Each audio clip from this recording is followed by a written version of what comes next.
I have time to adjust my balls. Look. Okay, we're live, by the way, so I think we're live already. Okay. No, wait. All right. Yeah, I think we're live. Are we? Yes, Okay, well, if we are live, TMI, everybody. if you hear us in the live chat, please let us know if our audios are the same level. One of us is not much louder than the other one. Please let us know. By the way, Ali, we already got so many questions on the YouTube live chat, so you have a lot of work. Did we? Yeah. Like I didn't see that. Okay, let me check. On the YouTube live chat, we have like a huge list of questions already. Lots of good ones. I'm going to monitor the Facebook live chat. All right, so we're live. You going to monitor Facebook? Okay, I will monitor the thing. Okay, Marge is saying our audio is up, but is it the same level? Okay, good. Audio's up? What? Huh? Yeah, we're ready. What questions do we have? Ali, you're doing so many things at the same time. That's where you're confused. You're typing and you're kind of listening to me, but you're not. It's called multitasking. Yeah, when I was growing up, it was called attention deficit disorder. Yeah, you're not very good at it. Same thing. Okay. All right. I'm not very good at attention deficit disorder. No, at the All right. So let me do this. Okay. Welcome everybody to another episode of Secular Jihadists for a Muslim Enlightenment. My name is Ali Rizvi. And I am here, as usual, with Armin Navabi. Armin, welcome again. Hi, how are you? How's life in isolation? It's great. It's the same as it used to be. Same here. I didn't have... Well, you kind of had to adjust your life. People, like, I went and looked at all the advice with regards to what to do. Like, with regards to social distancing, staying at home. I was like, okay, so basically don't change anything. For me, that was basically keep living exactly how I always lived before. Yeah, and I'm still growing my COVID beard. Right. Let's see how big it gets over this time. Yeah, but it's been that.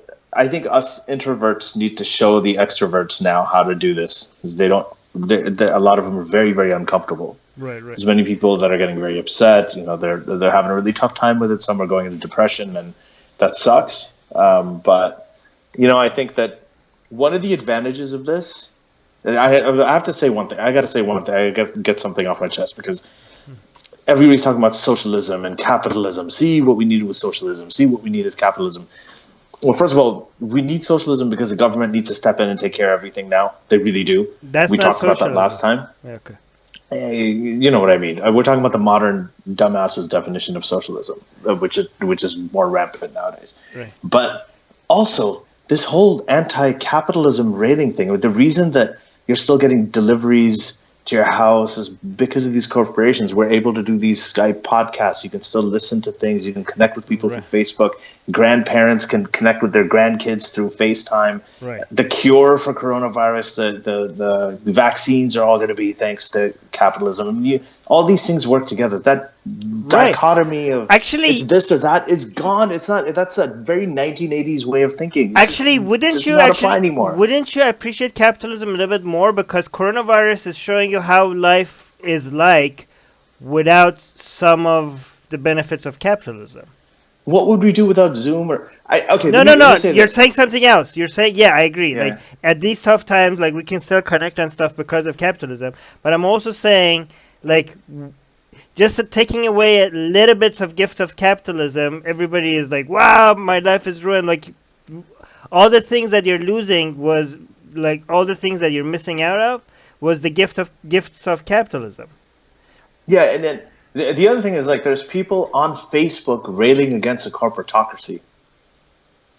On Facebook. They're on Facebook, one of the biggest corporations in the world. Right. And they're all about how evil the corporatocracy is. But, you know, it's very different. Corporations in the past were known to shut out the common man. The biggest corporations in the world right now, like Google and Apple and Facebook, and these are companies that have elevated the voice of the common man, sometimes to the extent where I don't know if everybody should have a platform, but everybody does. It's really it's a very, very different thing. And that's their profit model. That's how they profit. But we should get to the questions, because we already have like a whole lot of questions. Okay, that was a rant. Yes. Before we do that, if you're hearing us, actually, you know what? Right now, we'll talk about that at the end, about our podcast and what we do and stuff. Okay, yeah, I'm gonna go to the so yeah, I'll just say that right now. So Suruchi is asking. She's like, "Hello, you guys. How many average death threats do you get in a day?" In a day? Armin. We don't get it every day. It on days that I haven't posted anything very anti. Okay, first of all, I haven't received any death threats from non-Islamic sources, except once from Hindus, right? So every single death threat that I have ever received was from the Muslim community. The Christians haven't sent me death threats. The Jewish people don't send me death threats. Hindus, I have a little bit of experience from death threats from Hindus, but 99% of the death threats is from Muslims, right? So sometimes I get the random death threat, well, at least a couple of times, like a month, but not every day, no. But usually I get it when one of my videos about Islam or somebody shared it somewhere and it got a lot more attention. But definitely not daily. What about you, Ali? I think it's gone down a bit. I feel like atheism and blasphemy among Muslims in the Muslim world has become kind of normalized. I saw the change really after the Danish cartoons in 2006 to some extent, but especially after after the whole ISIS thing happened and people started, the ex-Muslim movement kind of rose up and became very mainstream around that time too. So I used to get a lot of death threats before, like many years ago.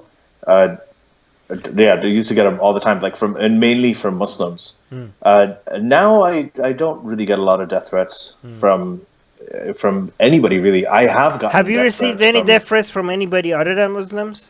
Yeah, like the anti-immigrant people, but they're kind of. See, here's the thing: there are death threats you get on Twitter and Facebook, and then there's death threat. Like you get these messages from people that, you better watch it, or I'm going to come do this to you, do that to you. So I get that, and like you packy cunt, things like that. But that's not a death threat. No, they'll say that and they'll be like, "I will kill you," and so people. If you're just talking about the insults, those happen every day. Yeah. So that happens every day.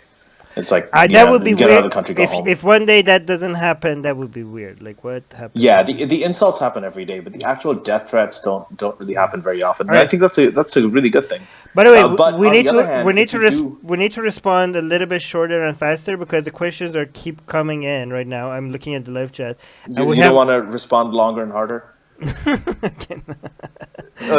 This is terrible. That's a dad. Actually, that would be a really creepy dad joke. I don't know what kind of. Okay, but we need to do. Aaron okay. is asking. Aaron, previous guest on the podcast, 2-time guest actually. Yes. Both times is different religions, which is amazing. Like how many other podcasts can say that? Hey, Aaron, how's it going? How would you respond to one of your children becoming involved in Islam or any organized religion? I already answered that in the live chat. I said that would be amazing because I could do like live stream debates with my kid. Like I could father and daughter. I was thinking of that. Father and daughter or father and son. Like that would be very interesting. If we Aaron, I get asked this pretty much like almost every talk I've done. Is someone always asks, well, what would you do if your daughter started wearing the hijab or your daughter started wearing the burqa? My answer to that has always been, my parents were relatively religious. They let me do whatever I wanted to. I went through all kinds of phases. And then I ended up where I am, and I still have a relationship with them. The exact same thing applies. If she wants to try things out, kids learn from experience. They learn these things. You have to try them out. If you make anything forbidden fruit for kids, then, what I would do is I'd just be honest with her. Like anytime she asks me what I think about it, I'll tell her very clearly what I think about it. But she would also know that whether she's wearing a burqa or whatever she's doing, she's my daughter. I love her. She's always accepted. As far as I'm concerned, even if I disagree with her and her what her views are. I could tell you so this. It's never been a big deal for me. I could tell you this. If there are two options, if like a lot of people think this is like a nightmare situation for me, right? Like for people like us. But if you give me two options, let's say I have a daughter and she starts wearing the hijab and starts becoming a serious Muslim, but she's exercising and eating healthy, okay? That's scenario one.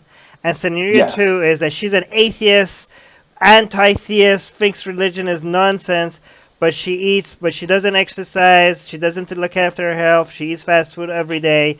For me, between these two scenarios, I'll take her being Muslim and healthy over the atheist and unhealthy version one. Yeah. I mean, I have cousins, I have friends who are religious and everything. You know, and the only thing that would be really important is that the importance of dialogue. You know, if she comes up and says that, I think you should be killed according to Islam. I'm like, well, where do you live? She's like, I live in Canada. I'm like, well, so do I. So, sorry, tough. You know, that's the only thing. But I really don't think that is a very likely scenario in any case. Anyway, I've known people who actually believe that, who don't do anything to non-believers who are related to them. Anyway, Susanna, also previous guest. Are either of you currently writing any more books? Would you write a memoir? I'm in a very, very slow process of writing a book about Islam. Okay. I am writing a novel. And it came about by accident because I was so tired of all the nonfiction, all of the news, you know, all the time, the Twitter, the podcasts, all of the stuff, that I thought I would do a story. And it is sort of a Middle Eastern Islamic history-based version of the Da Vinci Code. Well, not a version of Da Vinci Code, but it's kind of like that. So it's a thriller. It's a journey of this young man who's trying to find something that's related in his family, and he's also trying to find out everything that he's been raised in. He uncovers stuff that he never thought was... he finds out everything he believed was wrong, and it's all rooted in actual historical fact or historical documentation. So I'm really excited about it. I haven't started writing the book. I'm writing it with a very old friend of mine, Simi Rahman. Recently, you know, we've been moving, we've been busy, so it's been on hold for a while. But we are in the process of plotting out the thing, because it's going to be a thriller, so it needs to be plotted out. So I'm actually writing a novel. I'm very, very excited about it. Yeah. Mars is asking, with Biden's gaffes and the coronavirus, to say nothing of Trump's rising approval ratings, what's your current read on the upcoming election? Sorry about always asking about this. You don't have to apologize. I absolutely love this. Armin doesn't always get into it, but... So the question is about predicting the election between Trump and Biden? Well, he's saying that recently Biden has had a lot of gaffes. Well, Biden's always gaffing, right? He's always getting stuff, stumbling and stuff. And then the coronavirus thing happened, and then Trump's rising approval ratings. So Trump's approval ratings are now up to 48%. Yeah, it's the highest. Isn't it the highest that has ever been? Yeah, it's the highest it's ever been. So here's the thing, Mars. But another thing, before you answer, I also want to mention that Biden right now his ratings is below what Clinton was at the same time during the previous election, right? So Hillary Clinton, yeah. Hillary Clinton. So if Clinton lost to Trump, right now Biden is at a lower point than Clinton was at exactly this moment during the previous election. But there's another. I don't know what that means, but just to put that, yeah. The thing is with these things, with generally the way politics works in the U.S. is never just one variable. So here's some context. So usually, whenever you have a national crisis or an international crisis, you get something called the disaster bump. This is a very well-known thing in politics and U.S. politics, especially. So, for example, after 9/11, George W. Bush's approval rating went up to 90%. Actual 90%. Rudy Giuliani was up at like 85%. After the economic crisis, when Obama did the bailouts and everything like that, and the auto industry was bailed out, his approval ratings were up to 75% or so. Trump's rating has gone up to 48%. So it's actually been a very low number. And Trump's people themselves are worried about this because they don't think he's handling it very well. His own team members don't think that he's handling it very well, because he should have seen a much higher bump. If he had handled this, if he'd done just about 3 or 4 things differently, his ratings could have been through the roof right now. Right. But considering what usually happens in these situations, what's happening with Trump is not good. that is a very good sign for Biden. Biden is basically winning the primary because he's not Bernie, and the reason that he can win the election is because he's not Trump. So he's like the not whatever candidate. One reason point against Biden is that he has higher numbers than Trump, right? But he has lower enthusiasm numbers, right? So you could have more people being in your favor, but less people showing up to vote.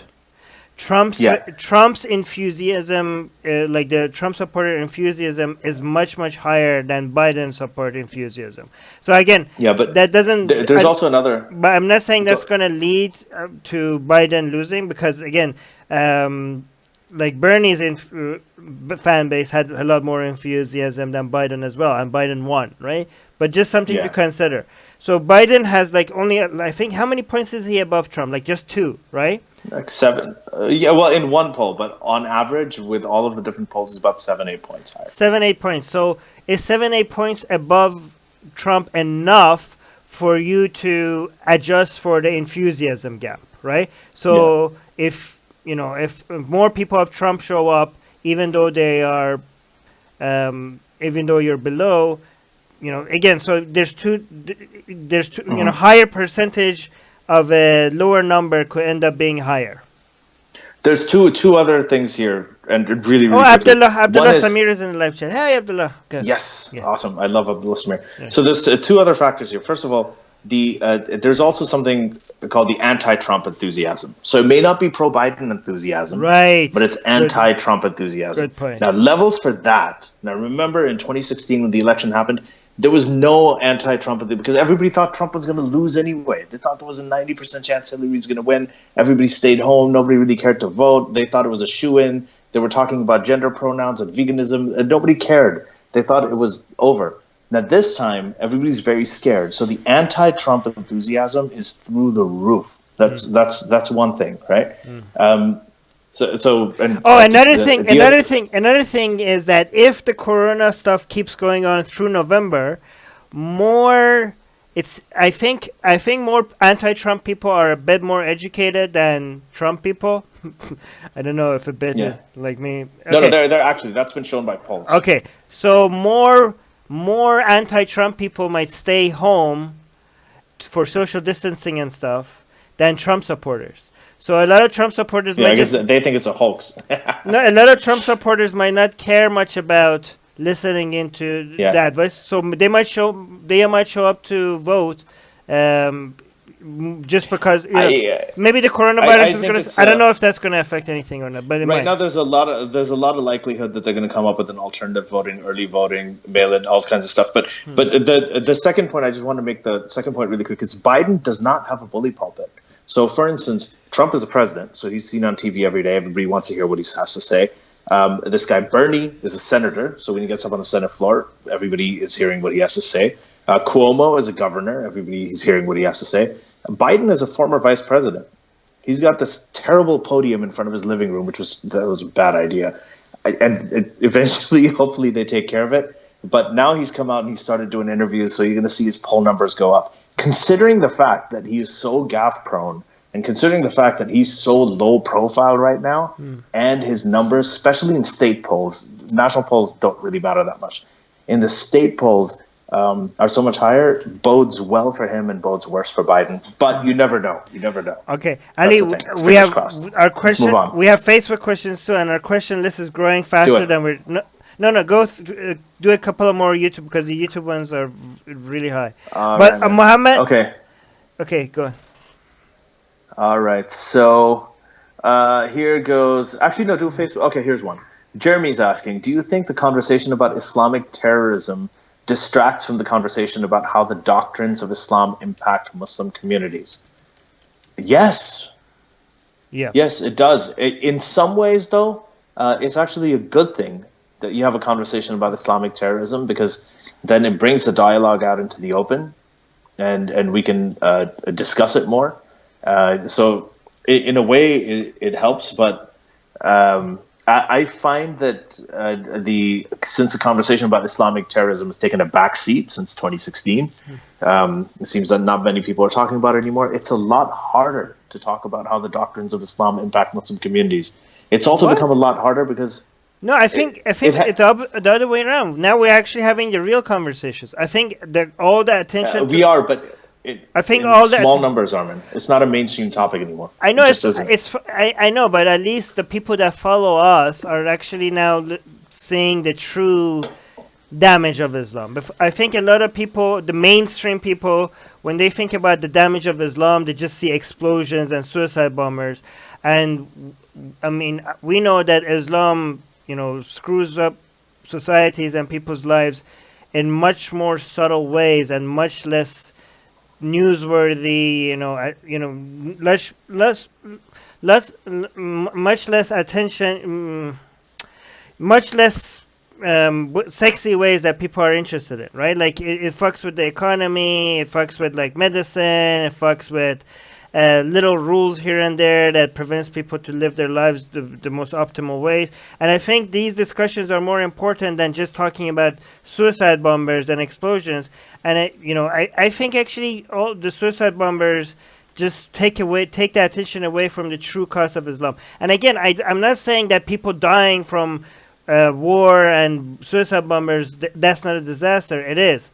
But if you just add all the aggregate misery of how Islam and other religions fuck with our lives, it's the same thing with Christianity. Like if you think about Christianity or like the Catholics, most people think about like child molestation, right? That's just the main thing that comes to their mind. They don't know how religion fucks with our lives in so many other ways that never makes it into the news. And I think that once when you have less suicide bombers and less attacks, our discussions that is a little bit more nuanced and goes into these details gets a lot more attention, at least from our community. I know it doesn't get mainstream attention, but now we get to focus on how these more important. Like just for example, when in Turkey they come out like, oh yeah, we don't like interest rate because of Islam, right? You know how many people's lives gets fucked with that just because like they're against interest and the war between politicians and banks because of just the stupid rule in Islam. Like, anyways, so yeah. So and next, Muscal is asking Armin, personal question for you, Armin. When can you see your wife? Didn't you say you moved to a different country? Well, we can't travel. I was supposed to go see her in May. But because I was going to speak in LA and my wife and I were supposed to meet in LA after months of not seeing each other, and now all of that is canceled because there's no traveling. I have no idea when I'm going to see her again. We are not because nobody can travel. So I don't know. That sucks. Yeah. Well, okay, so one more question from here, then we'll take one from Facebook too. Michael Hampson is asking, do you know how much Islam is being slowed down by any of your efforts? Individual efforts, I don't know, but collectively, overall, the sort of the enlightenment of the Muslim world, or like the ex-Muslims and the secular Muslims, everybody who's come out, I think it's had a massive impact. I mean, I always say it was only 30 years ago that Salman Rushdie's book, he had to go into hiding for 10 years because he wrote a book. And now, Armin and I both have books. We do podcasts. The XMNA is going around having conferences. Ex-Muslims are mainstream. They're showing up on the Bill Maher show. Like, Sarah Haider showed up on the Bill Maher show. Yaz Muhammad is going to be on there too. It's just, it's absolutely, it's completely different. So I think it's been normalized. It's been just a massive improvement in terms of normalizing apostasy and blasphemy.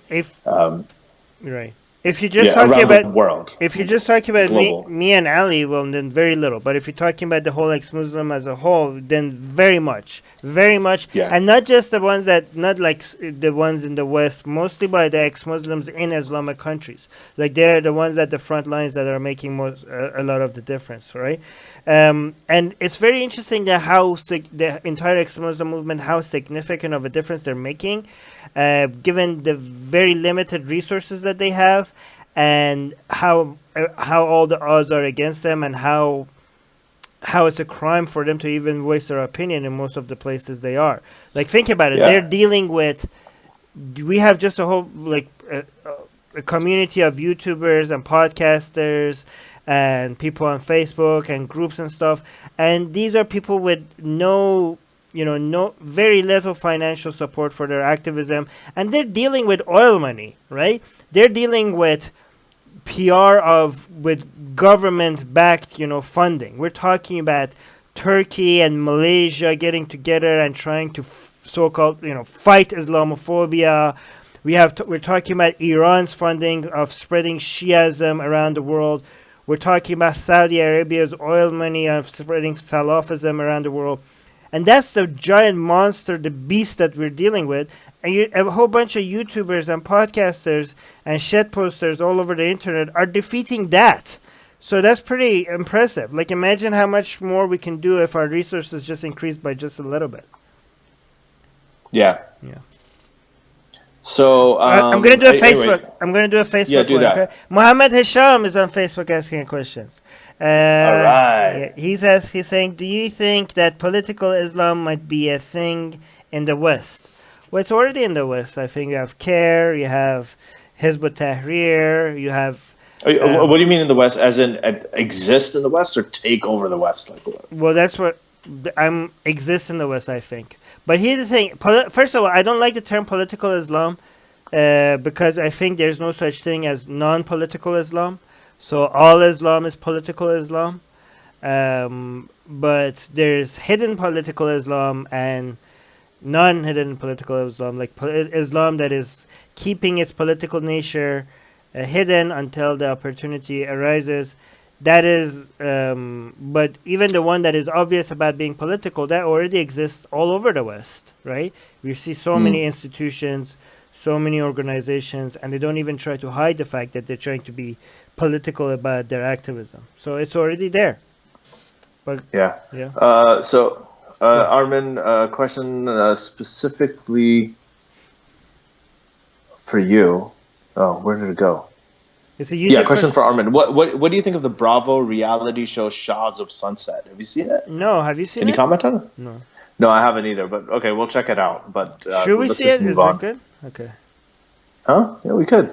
All right, so Ken McLaren is asking, hi guys, keep well. Thank you. What do you think the best way is to tackle accusations of Islamophobia? Laugh. Well, so one thing about this, Ken, is that we have the home court advantage. So my entire family is Muslim. A lot of my friends are Muslim. I was raised in Muslim countries around Muslim teachers, Muslim everything. So I do Ramadan. I'm one of a lot of people don't. Not all ex-Muslims are like this. I still have a lot of interaction with the community. So for me, when people talk about Islamophobia, it's just like I'm part of it. It's almost racist for them to say. I tell them that, even though it's not technically okay, wait, racist. I have to finish this fast because I have to respond to something. Yeah. So what I do is exactly what Armin says. I think I just kind of brush it away. I think it's funny when they say that we're Islamophobic, and I always remind them, I'm like, well, one line I like to say is that if you believe in a book, especially when Muslim people say this, and you believe in a book that tells me that I'm immoral, I've gone astray, I should burn in hell forever, I deserve punishments on earth, that all kinds of things should be done to me that are terrible punishments, and all I'm doing here is doing a podcast, and I've written a book, and I'm the one who's supposed to be the bigot here, so it doesn't make any sense, and usually. Okay. That's okay. I have to respond to this because before it goes away. Okay, Abdullah Samir is saying, I can't believe Abdullah you're saying this. It's making me upset. Okay, Abdullah Samir is saying, I'm not sure if all Islam is political. Many common Muslims don't think politics and religion should mix. Abdullah, did I say? Okay, I can't believe this is coming from Abdullah. Okay, because Abdullah knows the difference between Islam and Muslims. I said Islam is political. Did I say all Muslims are political? Okay, you know how far away Muslims are from Islam. So the fact that many Muslims think that politics and religion shouldn't mix does not mean Islam is not political. Okay? Yeah. So I hear what he's saying, though. He's saying, look, He's saying that there is a sort of a faux hippie version of Islam in the West, or don't get that. Don't get me started, Ali. Hold on, just a second. Okay. He said that there was a Protestantized version of Islam. Shit! Don't get me started. Hold on, that's less than 2 centuries old now. We don't think that's Islam because that doesn't really go with the book. We don't think it is. But a lot of people define that as Islam, and I think that's the context in which he's talking. But Abdullah, what Armin's point is, and which I agree with here, is that when you use the word Islam, it means a very specific thing. When you use the word Muslim, it means a very non-specific thing. Okay, so I'm just going to say one last thing before we have to go to question, okay? If anybody wants to come up with an Islam that is separate from what the Quran is, then you're deluded. Your definition of Islam, okay? I understand Muslims are not very Islamic, most of them, but if anybody comes up with a version of Islam that is not based on the Quran, and you're trying to separate the Quran from Islam, then good luck with that, okay? I don't. You have a very useless definition of the word, and it's just going to confuse people. Not gonna. And no, don't. Let's move on. I'm saying, Abdullah, you should come back on the podcast. We should talk about this. It'll be fun. Right? Yes, bring him back. Yeah, I always like having him on. So Zayn is asking me, it's a question for Ali, what do you think of the Bravo reality show Family Karma? I don't know, but I haven't seen a Bravo show in a very long time. Okay. So anyway, next question from GVA. Should atheists try to increase their numbers by having more kids, just like the religious people? No. You should not make family decisions based on spreading an ideology. It's much easier to... the amount of investment that goes into raising a child is much, much more than trying to change someone's opinion. Okay? I have to say another thing. That the vast majority, well, I'm not going to say the vast majority, but at least in our community, the vast majority of ex-Muslims, at least, have Muslim parents. So they weren't necessarily born into it. I mean, if their parents thought that, okay, we're going to breed and create more Muslims, then that didn't happen. And by this I mean, Gallup poll in 2012, AK News poll, right, a few years later, AK News done in Iraq, Gallup done in Saudi Arabia, showed that up to 3.5 million people in just Iraq and Saudi Arabia identify as confirmed atheists. Right. Not agnostic, confirmed atheists. It was about 3.5 million people. It was about 5% Saudi Arabia, 7% in Iraq. That's millions and millions of people who are atheists in the Muslim world who had Muslim parents.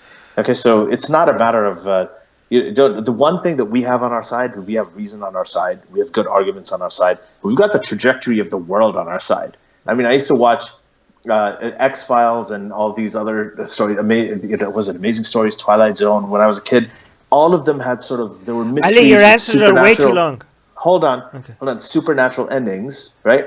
They don't even do that in Hollywood anymore because nobody takes that stuff seriously. So I think we're moving away from that as a society. So we have that on our side. Okay, my answers are a lot shorter than yours. My answer, I don't think so. Yes, it is. Think so? Yes. Today they are. Okay, today they are. I tell religious... It's okay. Ali, stop. Let me answer. Okay. All right, go ahead. I tell religious people that we don't need to have our own kids. We're coming after your kids. And a lot of them get very offended by that. But it depends how you say it. If you say, we don't want we're coming after your kids, then they would be. I'd freak out too. Well, I don't say it like that. I put it on Twitter, so they had no tone or anything to it. But a lot of people got really... I said that on Twitter, and a lot of religious people were like, I'm going to kill you before you, like... No, what do you think by coming after your kids mean? I mean, we're going to put out YouTube videos and they're going to watch it. And we just need to make sure that we have enough content out there for them to see, right? That's all we need to do. We don't need to have our own. We don't need to have children. We don't need to have children for the sake of the movement. That's stupid. Anyway. I wrote my book with this idea too, and I even wrote in it that a lot of my people who come up to me, they're like, why do you think you're going to convert us out of it? I'm like, I'm not trying to convert you out of it. I am hoping that your kids, and a lot of times their kids do write to me secretly, they will convert out of it. So that's a good thing. But the reason why I want to keep the answers a bit shorter and faster is because we have so many good questions. Yeah. Okay. Alex Garrido's asking, is there an overlap between Islam and incel ideology? Well, I mean, there's an overlap. Islam is the ideal religion for incels. Yeah, it is. If they want to come into it, yeah, it is kind of ideal because it legitimizes it. Right.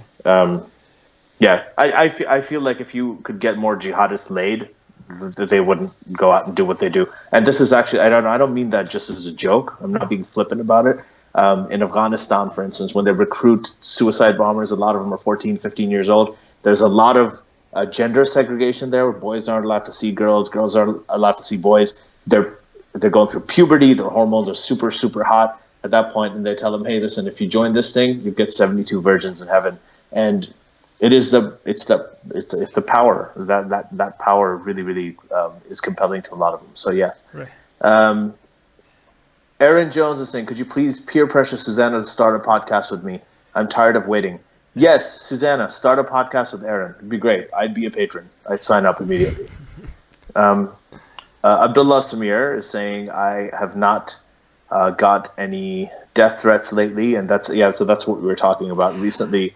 It hasn't been much. I feel like since part of the progress that we have made is not just to convert people out of Islam, but also make the people that are still Muslim a little bit more skeptical about their Islam. A lot of the progress that we have made is that people that are still Muslim and are 100% sure about Islam have become a bit desensitized about attacks on their religion. That's a huge progress. Even like a lot of the people that are still like, I see that as progress. Even if you're still Muslim and you're always going to remain Muslim, and you used to lose your mind when you saw somebody insulting your prophet, and now you're like, yeah, whatever. That's huge progress for us. That means that we are going to be able to criticize Islam a lot more effectively going forward. And also hopefully we're like making it easier for other people to criticize Islam as well. Yeah. Kanan ICTS is asking, my question is about China. China's government is saying, is China's government saying the truth about the cases, the number of people in China? No. Do they really control the spread of the virus? The answer is no, they're not saying the truth. And number two, do they control the virus? Then no, not really. They're not controlling it either. That's a relative thing. Like they are controlling it better than some places and not as effective as other places. I think what he means is, are they controlling the spread of the virus? Like, conspiracy theory. Spreading it, yeah. No, I don't think so. No, they're not. No. And they have sort of controlled it better as well, but are they lying about it? Most probably. It's an authoritarian dictatorship. They've lied about things before. So yeah. There's evil and there's stupid evil. Chinese government might be evil, but they're not stupid. They're evil enough to, they're not spreading the virus around the world. I don't think so. No. Nope. Yeah. Another sort of question. Oh, sorry. There's a statement from Moose Gal saying lots of under 45 aged Americans won't vote for him. I think she's talking about Trump. I think the older folks are dying from COVID-19. Questions more than comments. Yeah. Questions. But the thing is, there's a recent poll that came out that showed about 15%. That's a significant amount of Bernie supporters are going to be voting for Trump over Biden. Because we already have so many questions, it's better to focus on the questions. Michael is asking, I would really like to hear about your efforts on reducing the spread of Islam. I'm not really interested in hearing about current topics and politics. Am I wrong here? Well, I mean, you're not right or wrong. I mean, your interests are your interests. This isn't Ask Us. Yeah, this isn't Ask Us Anything, so we talk about everything. We've had episodes on. Wait, is the question, is my interest, like your interests are your interests? You don't have to be interested. Like, I don't understand the question. Am I right? No, he's talking about what we're covering here, that we're talking about COVID, we're talking about politics, we're talking about everything else. Yeah, no, we talk about everything here, Michael, Yeah, so. You can ask anything you want. Yeah, this is an Ask Us Anything show. Usually our other episodes are topical. So What we do is, what our podcast is we have, let me explain it right now. We have several episodes that are topical. We usually go by topic, and patrons are people who sign up, and they are patrons of our podcast, get to ask questions in those episodes, and then they're released to the public. The audio is released to the public for free later on. And if you want access to that, you can sign up as a patron, where we do talk about the things that you're interested in a lot more. You can do it for as little as $1 a month. And come on, if you can't support us financially, you can share the episodes, do anything you want to, but to support us. But we are at patreon.com/SJME. So if you're interested in those topics, or secularjihadists.com. You see the URL down here. Secularjihadists.com. Oh yeah, it's scrolling. Yeah. Oh, all right, that's true. I always forget about that. Okay, so let's see. All right, GVA. In light of this virus, do you think a young person's life is valued more than an old person's? And is this age discrimination? Okay, well, depends on what you mean by value. But I mean, you're saying in light of this virus, yeah. I think a lot of people pretend that all lives are valued equally, but it's definitely not. I mean, a lot of people think that it's not just an age. Yeah, because a young person is going to be more productive and contribute more. There's more years for them to contribute to the society than an old person. So economically, obviously, they're going to be valued more. And a lot of people find it very offensive to put a dollar number on people's lives, but we do it every day, even if we pretend we don't. Like, for example, because of this whole COVID-19, because of the whole coronavirus spread, a lot of places are now cleaner. Like, there's a lot less pollution in the air, and the current predictions are that 50,000 people are going to not die because of the lack of pollution, right? So, but people are like, okay, well, 50,000 people haven't died, and the COVID-19 killed less than 50,000. So wasn't that a good trade-off? Not necessarily, because a lot more people are going to die, not directly from the COVID-19, but because of the economical consequence and also because of low hospital room from COVID-19. So the number is going to be more than 50,000. But another reason why that doesn't matter is because for a lot of people, because, for example, a lot of these 50,000 are going to be in places like China. And the people who are suffering from COVID-19 are also in places like North America and Western Europe, and their lives has a higher dollar value than people in China. It does. Like, people I'm not saying it should, but people do put that value. Like, if you look at every economic decision that you make, governments, people are making. They're doing a cost-benefit analysis. Like, whenever you spend money on a hospital, whenever you spend money on a research for a drug, whenever people go in cars, people die in car accidents. Are you going to shut down? So, are you going to shut down all traffic and all cars because people die in car accidents? No. So when you don't do that, you're always deciding that we're okay with this many people dying, because the consequences of us not doing these things is too much, economically too much. So we're always putting dollar values on people's lives. Yeah. And if you look at the dollar values that we're putting on people's lives, it's the dollar value for people in Europe and North America is always higher than people in China. And people in China, their dollar value is higher than people in many places in Africa.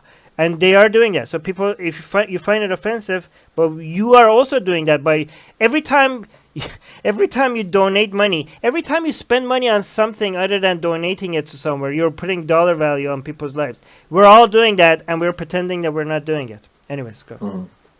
Yeah, so Muskal is saying, what are your favorite foods and drinks? What's your favorite food? What's your favorite drink?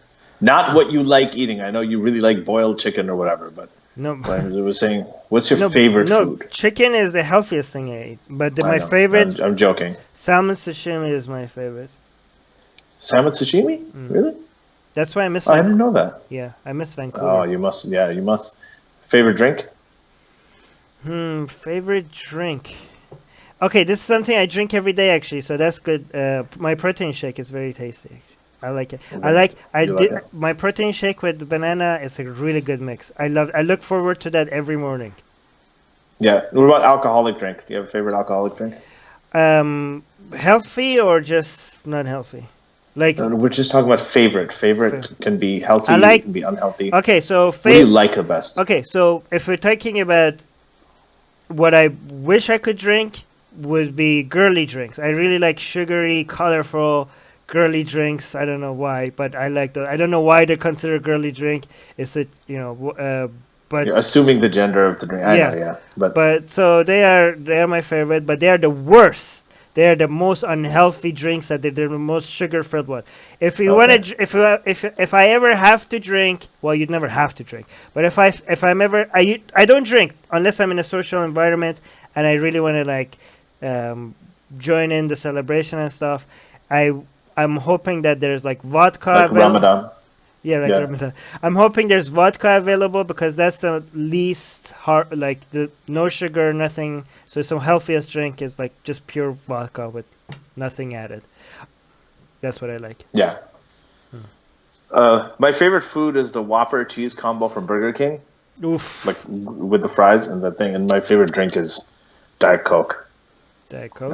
All right. Favorite alcoholic, it's a very close thing between like a really good red wine and beer, but I usually prefer beer. So all of that is super, super unhealthy. But you asked me my favorite food, so that's what they are. By the way, the sashimi, unfortunately, I can't have them as often as I want to, huh? The sashimi in Philippines sucks. This is the main thing I miss about Vancouver is the sashimi.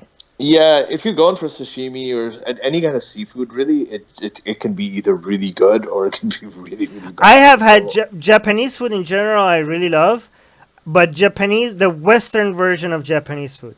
I have had Japanese food in Japan, and I didn't like it. I didn't like the Japanese food in Japan. I like the Japanese food in Vancouver, not the Japanese food in Japan. Yeah, that happens a lot. I'm kind of like that with Mexican food. I don't like the actual pure Mexican food, but I like the Tex-Mex, American Mexican stuff. I had my best Indian food in Japan. Ali Masood is asking, what is the history of suicide bombers? Well, it started with the Japanese, the kamikaze. Like, is that what they're called? Kamikaze. Kamikaze, yes, the kamikazes. The first Islamic suicide bomber. A lot of people think it's like the Wahhabis and the Sunnis, but the first one that unless there's something before this, actually no. If you think about suicide attacks in general, it was the Ismailis. The word assassin comes from them, right? The assassins.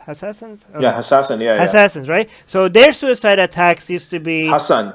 Yeah, their suicide attacks. This goes back into back in the Egypt when Egypt was under the Ismailis and stuff like that. But their suicide attack didn't involve any explosions because they didn't have explosions. But it was basically planned. The word assassin comes from these people. But the reason why it was suicide attacks is because they would plan the attack and they would plan everything, but there wouldn't be an escape plan. Right, so they would go and kill whoever leader that they were supposed to kill. A lot of them were, never mind. But they didn't have to figure out how to escape, and that's why a lot of their plans were more successful. Because sometimes if there weren't an escape plan, you wouldn't be able to do an assassination. But because these people didn't worry about the escape plan, a lot of more options were available to them. So a lot of times they would get killed in their assassination process. So that's the oldest Islamic one. But if you're talking about suicide bomber in general, the earliest one that I know of, before the Wahhabis became very popular with the Salafis and the Wahhabis and the Sunnis and the Al Qaeda and the Taliban and all that, was the Shias. It was in Iran-Iraq war with Hossein Fahmideh. Do you know about Hossein Fahmideh?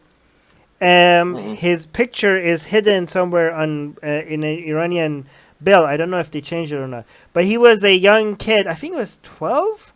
I forgot his age. But he was a soldier. So that's already is a red flag. Like, why do we have a child soldier? We learned this in school. Like, this was part of our school teaching. And he puts a whole bunch of explosive on himself, and he just goes under an Iraqi tank and blows himself up. Human landmine. Yeah, and he blows himself up, and he's considered a hero that we learn about. I forgot what grade in elementary school we learn about. They did that. There were a bunch of Pakistani heroes. There was a guy named Major Aziz Bhatti, I think I remember. And we learned about him in school too in the wars with India, right? 65, 71. I can't remember which one he was in, but yeah. So it's an old concept. That was done for mainly nationalistic reasons. But here's the thing: in Islamic countries, Islamic Republic of Iran, Islamic Republic of Pakistan, a lot of the nationalism, they can get people more riled up in nationalism by saying it's about Islam. This country was made on the basis of Islam, so what you're doing is you're not just giving your life for the country, you're giving your life for God, and there's an afterlife and all that. So that they're able to spin it that way, which is very effective as well. So, right. But I mean, suicide bombing, it's happened with the Tamils. It's happened with the Japanese kamikaze. It's not unique, but it did become the jihad thing, the idea of jihad and killing yourself to go to heaven and get a supernatural reward. That is something that is quite uniquely Islamic. Right. Michael's saying, will you please explain more on social media about Middle East culture? Example, how a father who is a criminal will hurt his entire family. In the West, we don't understand this. Okay, so first of all, there's no such thing as Middle East culture. Middle East is a whole bunch of different things. So Israel's in the Middle East, Jordan's in the Middle East. Turkey is in the Middle East. Iran is in the Middle East. Turkey, Saudi, yeah, these are all Lebanon. If you go to Beirut in Lebanon, it's like a different planet compared to Riyadh, Saudi Arabia, for instance. You go to Egypt, it's like a completely different planet from the other places.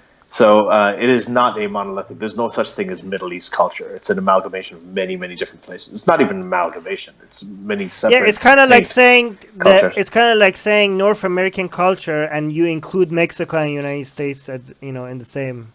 Yeah, it doesn't make any sense. And then, as far as how a father who's a criminal will hurt his entire family, that is also not unique to anything in the Middle East. I mean, you see that here just as often. You see people who kill their entire families. If you're talking about hurt his entire family from a religious perspective, in terms of oppressing them or subjugating daughters and things like that, yes, that is something that happens there. That happens if you think about in the West, if you think about like really conservative Christian evangelical fundamentalist families or Catholic, super Catholic religious families and how they do that stuff to their daughters and they have double standards for their daughters and sons. It's very similar. The worst thing though, and is that it's state sponsored. Over there, they have the government on their side. Here, a girl who is being suppressed or abused by her evangelical Christian father can go to court and get her rights and get a restraining order against her parents. Right. Over there, you can't do that. Yeah, so that's what makes it especially dangerous. Depends on where you're talking about. Yeah, it depends on it. Of course, that's what I'm trying to say. There's no way you can talk about all of this stuff as one entity. Yeah. Okay, so do you have anything on Facebook you want to talk? Okay. Let me actually look at some Facebook question. Spencer is asking: Is there a number? Is the number of one obstacle to women in the world religion? If true, is atheism feminism? Atheism is not feminism. Atheism is just atheism. But number one obstacle to women in the world, is it religion? I would say so, actually. Yeah. Yeah, I would. Yeah. I think that's unequivocal. Yeah. The real reason is that there is misogyny, there's sexism, there's all kinds of things that put down women. But the one thing that really puts down women more than anything, that includes all those things, and that is respected by people. That's the thing. Yes. Racism, misogyny, all these things are not, everybody calls them out and says that they're crap. But religion people still praise. And religion very obviously subjugates women. Very obviously. And this happens just everywhere. Whether this is something I think is universal. It's not just Islam. In Islam, it's again worse because the governments tend to enforce it. But I mean, this is just something that is. If you take any of the holy books and you apply that law to a society, you would not want to be a woman. Right. And if you're a feminist who supports religion, then you're not a feminist. You can't be. You can be. You can't fight. If you want to fight the patriarchy and you don't want to fight religion, you're not fighting any patriarchy. You're not doing anything. Right. It's virtually useless. Yeah. Okay. And if you think I'm mansplaining, if you think that's mansplaining, just remember that every religion you're following is all mansplaining. They're all male prophets and male gods and male everything. So, yeah, I'm just the guy on the other side. as is Armin, right? I think so. Did you just assume? Okay, go on. Yeah, I'm sorry. All right, Jesus. Fabio is asking, are your books for sale in any Muslim country? Yeah. Well, I mean, one thing is they're on Amazon. My books are on sale on every country that has Amazon. Yeah, in my books actually officially, I've had pictures sent to me of my book in bookstores in Lebanon. In Indonesia, there's a full translation that's out there. I don't know if it's being officially sold in bookstores, but it has circulated a lot. I've seen like events that people have held with it. I know it's in Turkey. So, but yeah, my book has been translated into Persian and Arabic so far, but those are available for free. Because I always made this promise that if anybody translates any of my books, and if the translation is good, I will make them, because the translations were done for free, and the books will be available for free. Yeah. And by the way, if you guys want to message me privately on Facebook or something, you're definitely not going to get a free PDF of the book, because that's something that again, this is why you don't go with a publisher. Definitely not. Yes. You're definitely not. So just don't do it. That's all I'm saying. So don't do it. You're not going to get it. Ali is not being honest right now, if you can't tell. But how dare you? But because I don't have a publisher, I can be honest with you guys, and I will tell you guys that if anybody that can't afford even the English version, if they cannot afford the book, and if they don't have Amazon, or if they don't have credit cards or something, they just go to our atheistrepublic.com and they message us, and we will send them a free PDF version of the book. But the same thing with Ali, but Ali despicable. Ali can't tell you that, but it's the same thing with Ali. No, it's not. How anti-capitalist of you. All right, okay. All right. Yeah, you're a socialist. That's all you are. Just giving everything. Okay, everybody's just entitled to free. Yeah, give them free healthcare too next, right? Yeah, sure. Yeah, if you stop the wars, then you could afford it. But go on. I know. We all benefit from it. Okay, so do we have anything else on Facebook? Okay, well, I'll ask another from here. Fabio's asking, can you travel to a Muslim country or could you be jailed? You know what? Depends on the Muslim country. At one point, I would have said there are very few that we could travel to, but it really does depend. So if you go and you make a big brouhaha about it, like, oh yeah, I'm a big atheist and I'm coming here to this Muslim country and I'm traveling and I'm constantly checking in on Instagram and everything, then yeah, that's probably not a wise thing to do. But I could probably go to Turkey, could probably go to Egypt, could probably go to Jordan. Armin, you've been to Palestine, right? Yes. Oh, yes. Actually, never mind. I was going to say I won't go to any Islamic country ever because even if I'm not afraid of the government, I'm increasing my risk among the people there, right? Except one Islamic country. I don't know if you can call it a country. I will go to Palestine because with Palestine, you have the Israeli security and military and everything kind of backing you up a little bit. Actually, I don't know. When I went to Ramallah, there was nothing backing me up there. But I mean, the Israeli border was just right there. I just felt a little bit more safe knowing that I could just go to back to Israel right away. Yeah, and by the way, you can also go to Tunisia. You can go to Morocco. You can go to the UAE. You actually I would go. Okay, so there's three categories, right? There are countries that if I go there, it's just suicide, right?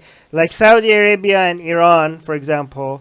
For me, it's not no the people. Way. Yeah, if I go there, I wouldn't even make it past the airport, right?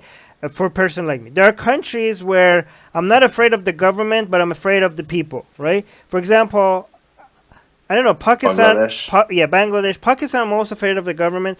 The countries that the government I'm afraid of, not because they're going to execute me or anything like that, but they would deport. They would deport me, right? And if they deport me, I'm a dual citizen. I'm a citizen of Canada and Iran. So I just don't know where they're going to deport me to. Because if they're going to send you to Iran. So if they deport me to Iran, that's a death sentence. Even though they won't kill me, deportation to Iran would be a death sentence for me, okay? So that's what I'm afraid of. There are countries that a lot of people think that it's safe for atheists and ex-Muslims, but it's only safe for atheists and ex-Muslims that haven't been as outspoken as public as I have been. Like, I keep mentioning people like, oh, is this place safe? And people are like, yeah, of course it's safe. I'm an ex-Muslim here. Nothing happened to me. Are like, okay, I know you're an ex-Muslim, but are you an ex-Muslim that has burned the Quran on camera and has a book published that says why there's no God, and has started a global community called Atheist Republic, and has like had Allah his gay sign in the street and has gotten death threats left and right for many years? Like, just because it's safe for ex-Muslims doesn't mean it's going to be safe for me, okay? A lot of the times the risk is unknown. Sometimes the risk is high, sometimes the risk is low, and sometimes the risk is unknown. And so you don't even know how much of a risk you're taking. So I don't want to test it out. Yeah. So Aaron's asking, what are your favorite characteristics about your ladies, Armin? Another personal question. Okay, I need to start a 2-hour podcast for that. I don't know if I could fit it. Oh, that's so sweet. Whatever, give us some headlines. No. But I can't do it without her permission. I can't talk. Ask us anything. Yeah, well, okay, skip over the ones that you can't do without her permission. But what do you think, what are the characteristics that you like about her? You have to answer the question. We promised everybody to ask us anything. Well, the main thing is that every time I'm near her, I just feel like so much better, and there's no explanation for that. The main characteristic is that when I'm close to her, I'm happy. When I'm far away from her, I feel alone and sad. She's gorgeous, definitely. She's one of the most loving people I know, and one thing that it might be selfish to say, one thing I love about her the most is that she loves me a lot. So I don't know if that's a selfish answer, but you think way too much. Oh, okay. Yeah, that's probably good. I think that's all right. Yeah. Oh, me too. Oh, yeah, okay. You too. Yeah, go ahead. No, you go. Shit, You go ahead. It's actually she's very. She's very badass. Like, she's very badass out there. I'm not like that as much, so it's kind of cool. She's like my. She's very, like, really stands up for me, stands up for herself, and really feels like a unit. She's also, like, absolutely brilliant, like, very smart, very innovative, very entrepreneurial. Like, she's just a total go-getter. And I actually think that she's a very good role model for our daughter. So that was one of the main things when I first met her. I was like, okay, yeah, this is like a mating thing. I need to mate with this person because of the characteristics. I was like, yeah, even though I never really wanted to have kids. So yeah, just a lot of things. So next, we have somebody, Kanan is saying, I'm from Iraq and I'm an atheist. He actually asked the China question earlier. Okay, so Blonde Infidel's here. He's like, are you familiar with Dale McGowan? Yeah, are you familiar with Dale McGowan's work on non-religious parenting? His podcast is great. Oh, wow. Raising Freethinkers. So yeah, Raising Freethinkers, I've heard of it. Unfortunately, I haven't heard the podcast, but I've heard of the person, and I've heard of Raising Freethinkers. It would be of interest, that we actually had Courtney Hurd, who is the godless mom. On, like, she's an atheist mother, and we talked a lot about secular parenting. There was an episode, Armin, I don't think you were on it, but both her and I on a previous episode. So do check that out. It's over there. Okay, so do you have anything on Facebook or? Yeah. Okay, so Malek. Wait, there's this person that wrote an essay here, so I'm not going to be able to read that. Malik is saying, why do you claim to know stuff about Islam, learn through personal experience, or you actually studied the religion? Your comments on Jordan Peterson, if I may ask. Okay, I'm just going to ask Jordan Peterson. We already have a lot of just search for secular jihadist Jordan Peterson. You're going to see our comments on Jordan Peterson. But with regards to why we've claimed to know stuff about Islam, okay, so here's the thing. It's easy to know stuff about Islam, okay? The content, the information is available everywhere. There's so many books you could read. We have, but how much you know about Islam, if you consider yourself knowledgeable or not, is completely relative, right?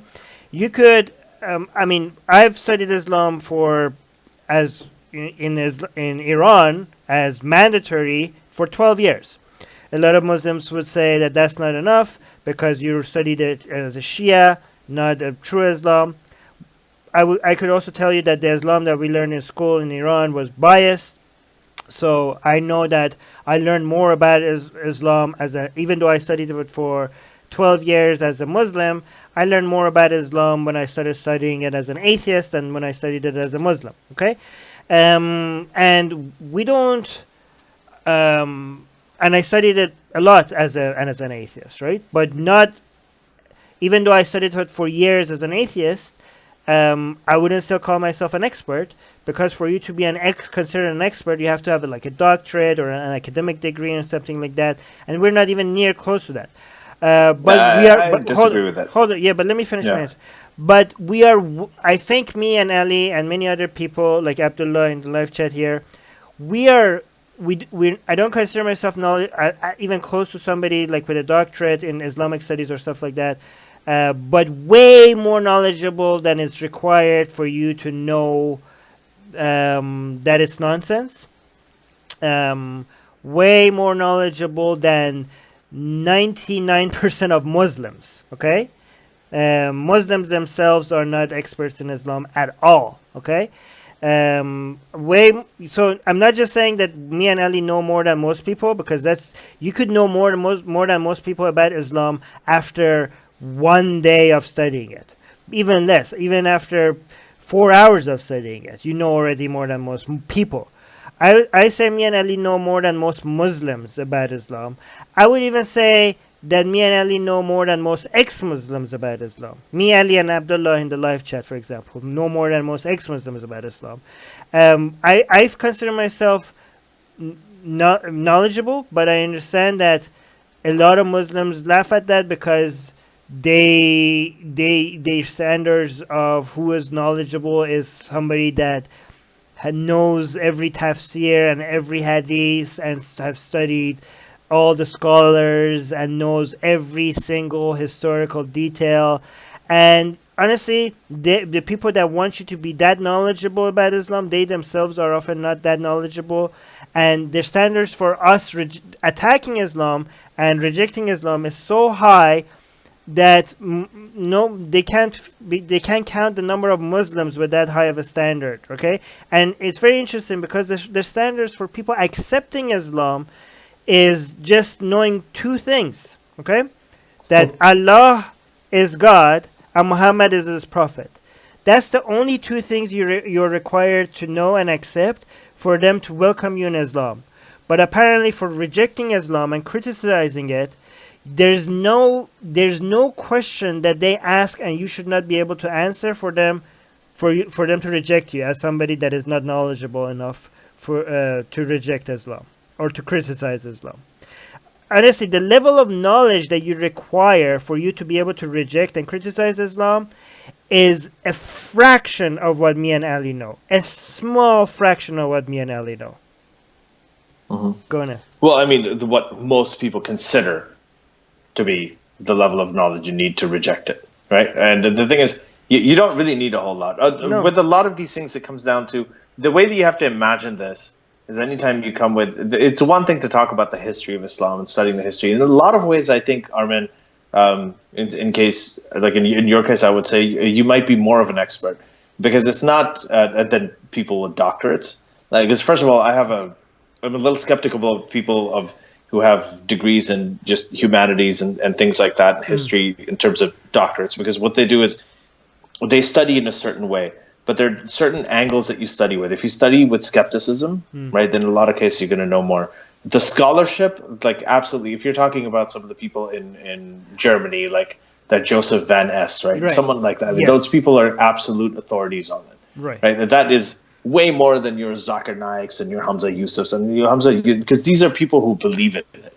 So if you have someone who is a major expert on Greek mythology, but they study all of Greek mythology while actually believing that Zeus and Hera live on Mount Olympus, okay, but that person is not going to be nearly as educated on that topic, just by notion of their biases, just because they have by function of their biases. So actually, to be that's not an expert. To clarify, the scholars that I see us very below are not the Islamic scholars, okay? So the people that say, oh, like you don't know as much of the scholars or the people with experts, the people that I'm consider experts are not the people that the Muslims consider experts.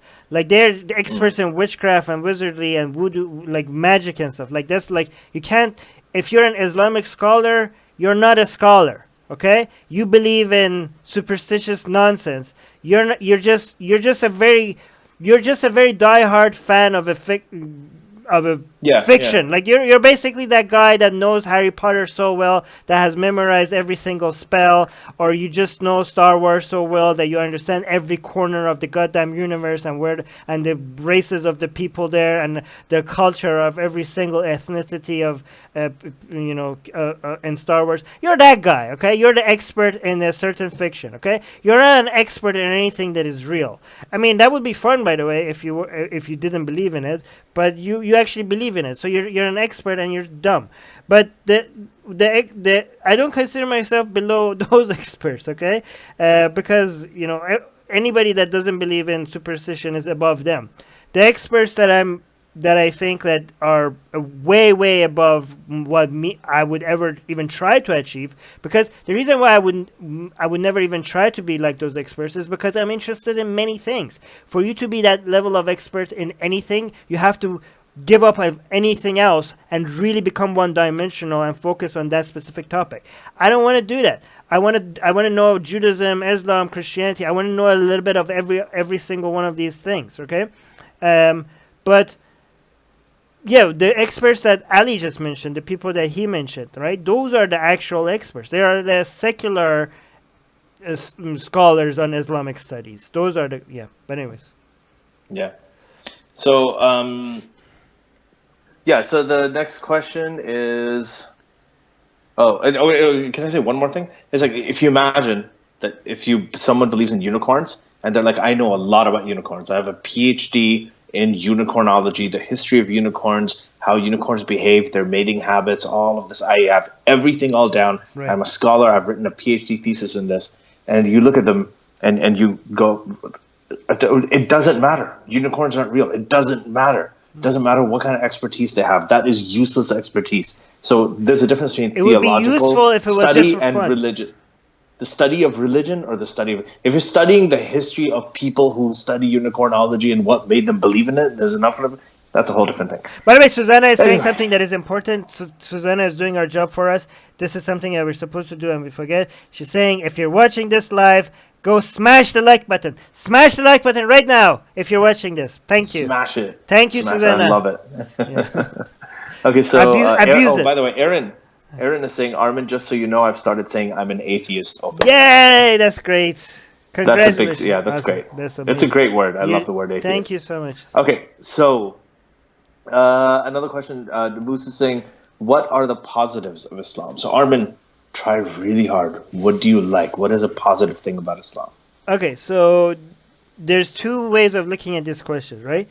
The positive thing... Okay, so if you're talking about positive teachings, like the teachings of Islam that are positive, then in that sense, the positive things about Islam are the most dangerous parts of Islam, right? So the positive things, for example, Islam teaches you to what? Take care of orphans, right? That it's been very consistent with that. Like, it's not one of those things that at first has been like, oh, it's nice at the beginning, and then all of a sudden it turns horrible at the end. No, it's been very consistent. Be kind to orphans, take care of orphans. So that's a positive teaching. But that's actually one of those things that makes Islam more dangerous and more harmful, because it basically provides a sugar coating for the entire poison that is the poison pill that it's Islam. We've gone through this many times, so I'm not going to talk about that much more. So that's regarding to the positive teachings. That's one thing, right? But if you're talking about positive in general, I consider mythology fun and interesting and useful, and in that sense, I think Islamic mythology is very interesting, and the fact that a lot of it hasn't been unearthed, and like a lot of people have really looked at Christian mythology and other form of mythology, and they have discovered a lot of things about it, and a lot of the riddles have been answered. But with Islam, because it's been somewhat untouched compared to other mythologies, it's very exciting because there's a lot of things to discover that hasn't been discovered. So that is fun, but it's not just fun. I think studying mythology and studying the stories. What is mythology? Mythology is the stories that people use to communicate values and their hidden fears and their hidden dreams and their hopes for themselves and their children and their society. Okay, so basically, mythology and the stories people told each other through generations, it can be used to do like a psychoanalysis. You could basically investigate society's collective mind of a society, right? So in that sense, I think all mythology are very valuable, including Islam and other religions as well. Yeah. Right. And what I would say, I'd agree with a lot of what Armin said, and I mean, rituals. I like the rituals. I think that, and I like the rituals of most religions for some reason. I mean, Halloween was a religious ritual as well, historically. Christmas is great. Eid is great. The eating parts of Ramadan, the social aspects of it are great. A lot of the social rituals that you have in Judaism, Islam, Hinduism, Christianity, all of those are actually really good. Really good art comes out of it. Really good music has come out of it. So those are the things I think are really good. Well, I mean, as far as the good stuff that Islam preaches, none of that is actually unique to Islam. There's not one thing that's good that Islam preaches that has been unique to Islam. Like feeding the orphans, being nice to people, do unto others as do. I mean, that stuff isn't really followed properly. But in any of these Abrahamic religions, none of the good stuff is unique. On the other hand, a lot of the really bad stuff in it, right, is very unique to those religions. So, by the way, the music and art, there's no reason to think that without Islam, the music and art, or without religion, that we wouldn't have a different kind of music and art, right? We would probably have maybe even better music and art. So I like the rituals, I like the art. But I don't want to say like, oh, it's good that Islam came, so it gave it. No, because we would probably have different art and music. The thing is, now that we have that art and music, we don't have to get rid of them just because Islam is not real, right? You don't have to. I mean, when I look at Christian art, when I look at churches, if they're beautiful, I can enjoy their beauty, right? I don't have to be like, no, I'm gonna refute. It's beautiful, but I'm gonna deny that it's beautiful. I'm gonna stop enjoying it because people have suffered from this. No, I mean, I can deny that the myth. I can deny that Christianity. I could deny Islam, and at the same time, looking at Islamic calligraphy and be like, holy shit, that's beautiful. I can enjoy. Nobody can stop me. Be like, oh, you have no right to enjoy that because you're not a Muslim or because you reject Islam and you fight Islam. So why would you enjoy it? I would like, stop me. What are you gonna do about it, right? I'm going to reject Islam. I'm going to fight Islam. I'm going to enjoy your art, and there's nothing you can do to stop me. Okay? Come at me. Yeah.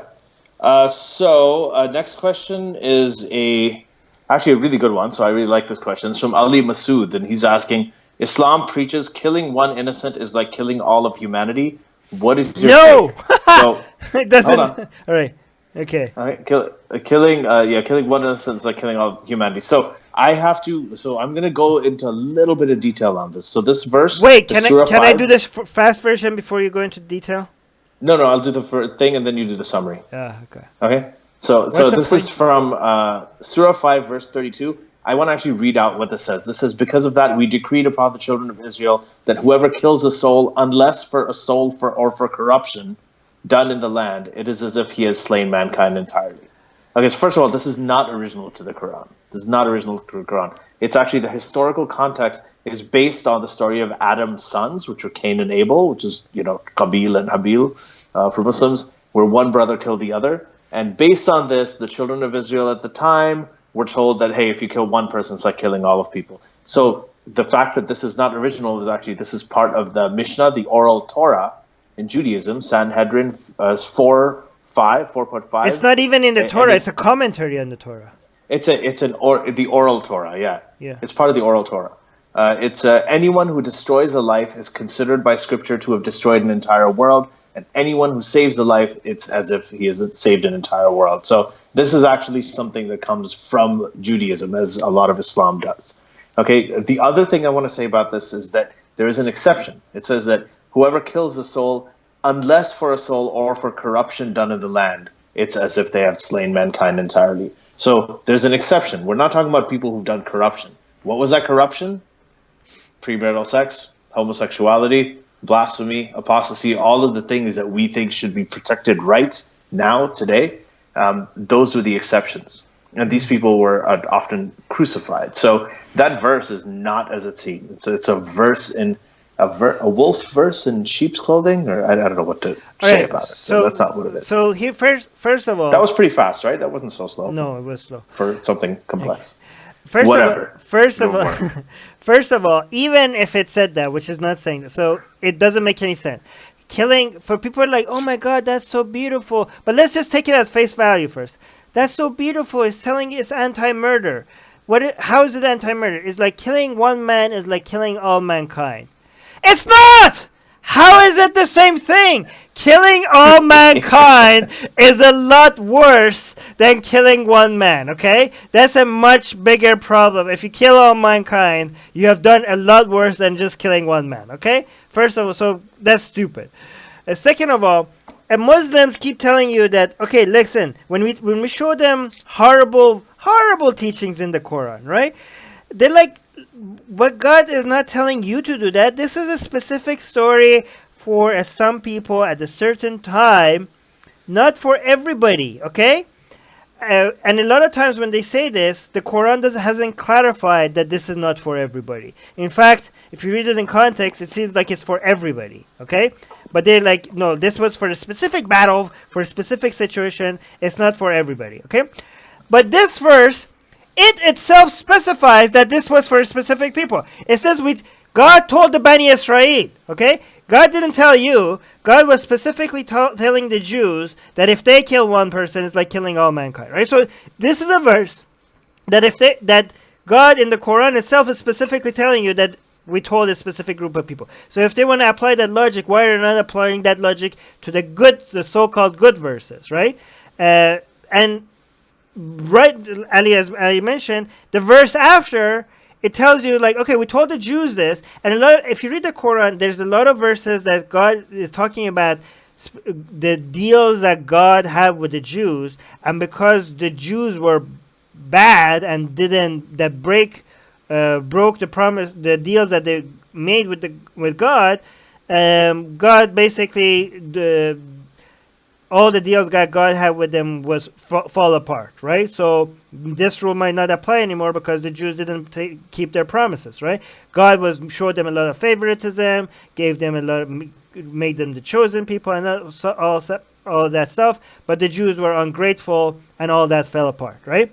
But the verse after it specifically tells you to Muslims, right? So that was God is saying, okay, I told the Jews that, but let me tell you Muslims what to do. So you just have to read the next verse that tells you to not just kill people, right? So in the verse after telling you that killing one man is like killing all mankind, God is telling you to crucify people, okay? Crucify people.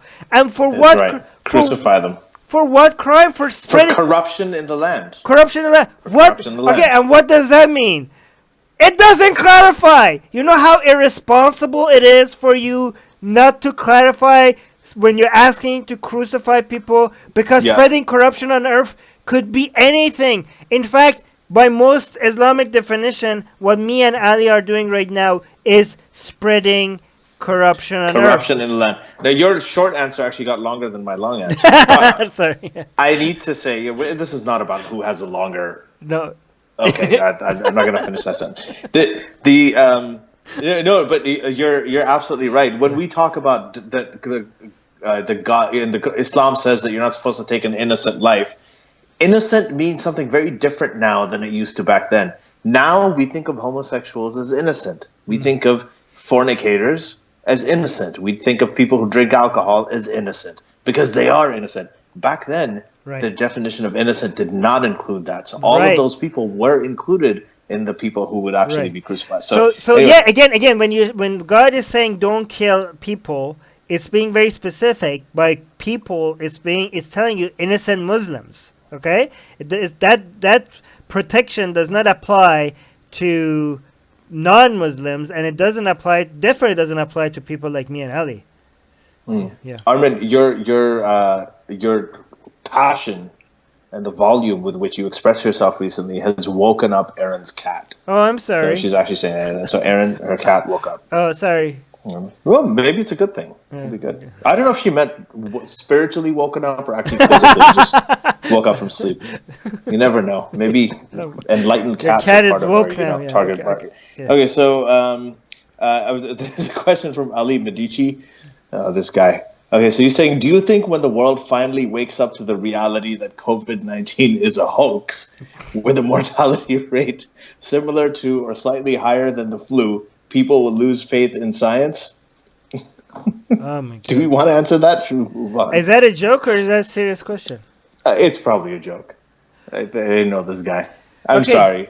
I had to. But, there are a lot of people who think this way. Okay. All right, next That's why I wanted to read it out.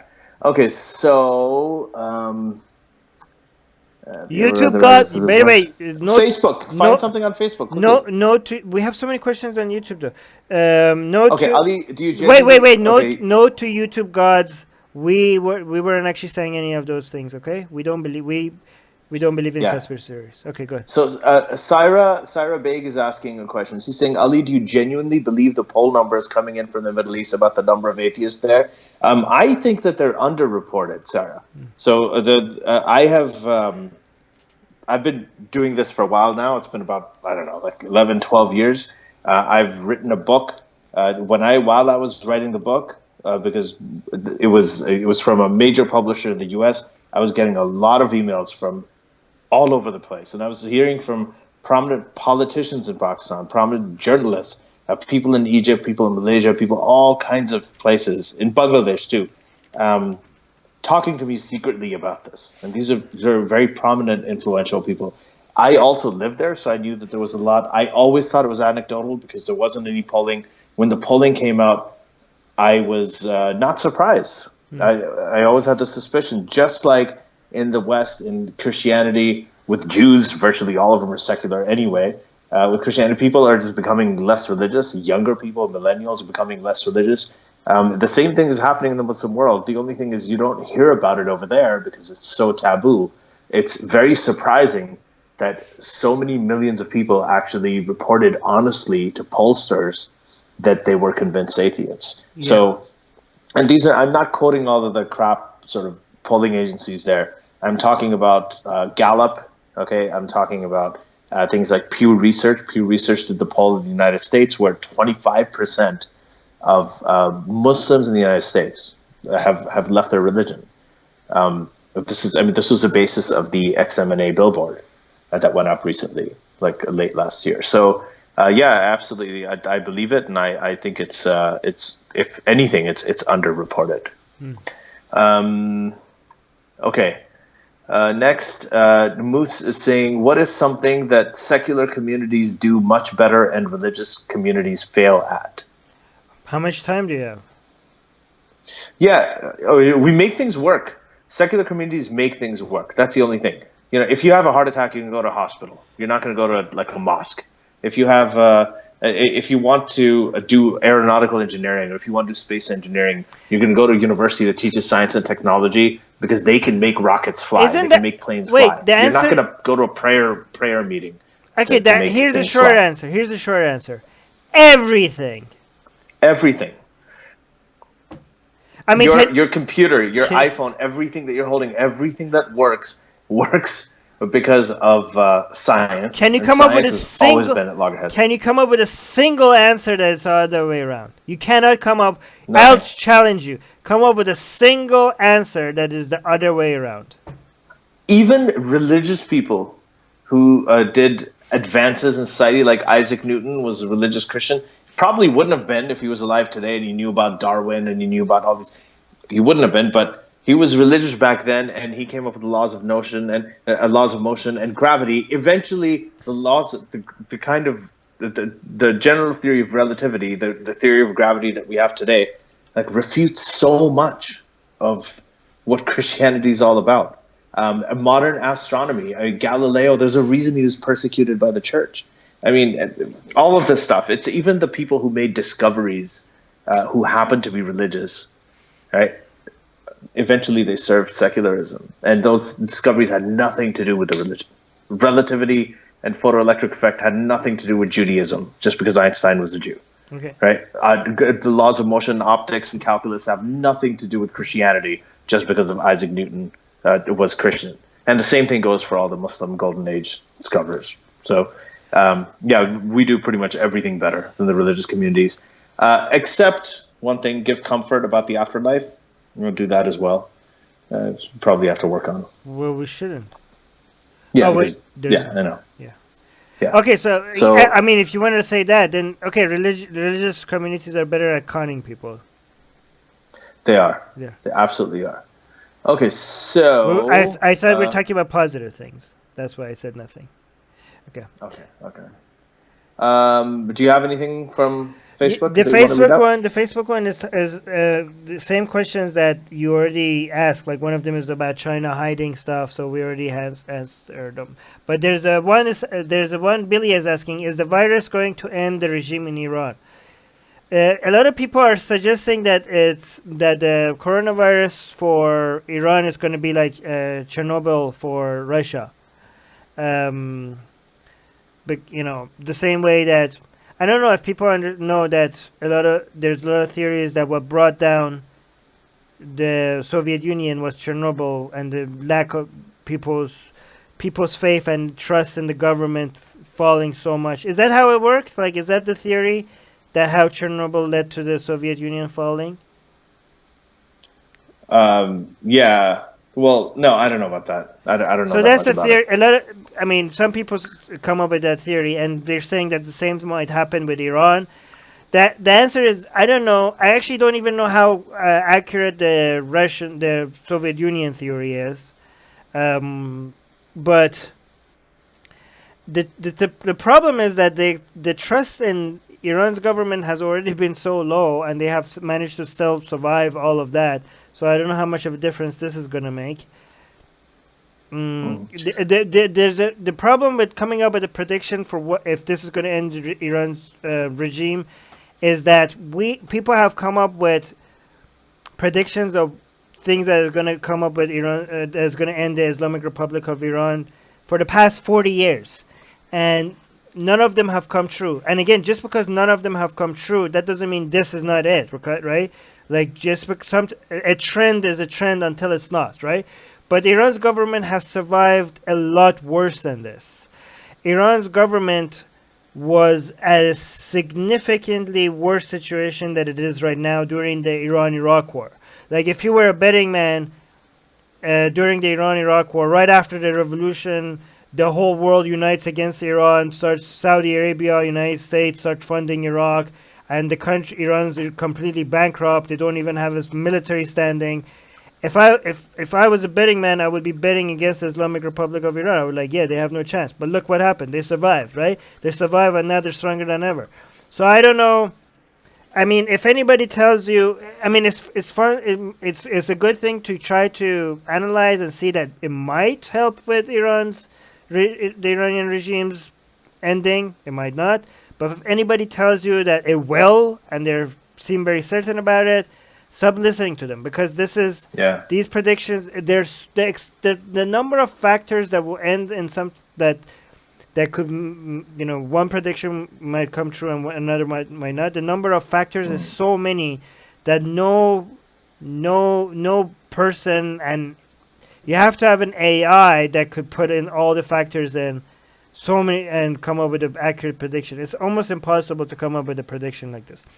But does it make it a little bit more likely? Yes. I don't know by how much. So let's go quickly now because we've got about 15 minutes or so left. Yeah. So let's do it. We'd probably go for 20 minutes or something like that. No. So really quick answers now. Soraya is asking, hey guys, are you cooking food by yourself every day? I used to, but now I discovered this place right next to my house that just roasts chicken for very cheap. I eat one whole chicken every day, and it's the healthiest. It's the leanest meat that I could get my hands on, and it's so efficient and so cheap. So I do that. I eat a lot of eggs every day. I eat one whole chicken every day. So I stopped cooking because that's just faster. Yeah, it's a mixture. I don't really cook much, so I usually I bake stuff, get frozen stuff, and do it. But nowadays, actually, I've started cooking. Started making stuff. I like cooking. Elishma makes some stuff. We get some stuff from outside. We're pretty stocked up. So, but yeah, I like cooking, but it takes a lot of time. There's also if I ever get tired of cooking chicken, there's also a lot of cooked fish right outside my house. It's so great here. All the foods that is healthy, and Filipino food is not very healthy because they put sugar on everything, but not the ones that are at my door. It's really good. Go on, sorry. Lightning round. I used to. All right. Okay. Go on. What? No. Okay. No, We'll do another episode on what we eat. Okay. Nim Grace, is saying, why cannot the Canadian government provide all citizens with masks and force the wearing via fines and then open the economy? Because masks, it's not about masks. Masks are protected. They will protect you from the viral spread. But right now there's a shortage of them, and healthcare facilities need them. So if you don't have any symptoms, and if you're socially isolating, don't bother with the masks. Just save them for the healthcare providers. And if you start showing symptoms, then yes, wear them. So Michael is saying that this is my first time listening to them live. Oh, to us live. Okay, this is just a comment. But he was really enjoying that. He's saying this live Q&A is really awesome. Thank you, Michael. It's great. I should check out the other episodes too.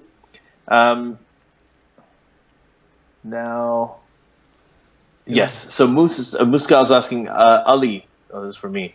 What is the difference between coronavirus and COVID-19? So really quickly, coronavirus is a category of viruses, right? So you have there are many different kinds of coronaviruses. The first one, they're usually, as far as pathogenicity goes, they usually affect animals, not really that often in humans. But coronaviruses, like for instance, the SARS thing that you had in the early 2000s was a coronavirus. MERS was a coronavirus as well. This particular coronavirus is called SARS-CoV-2, SARS-CoV-2. And the disease that it causes is COVID-19. So COVID means, CoV is coronavirus, ID means infectious disease, 19 is 2019. So that's the difference. Then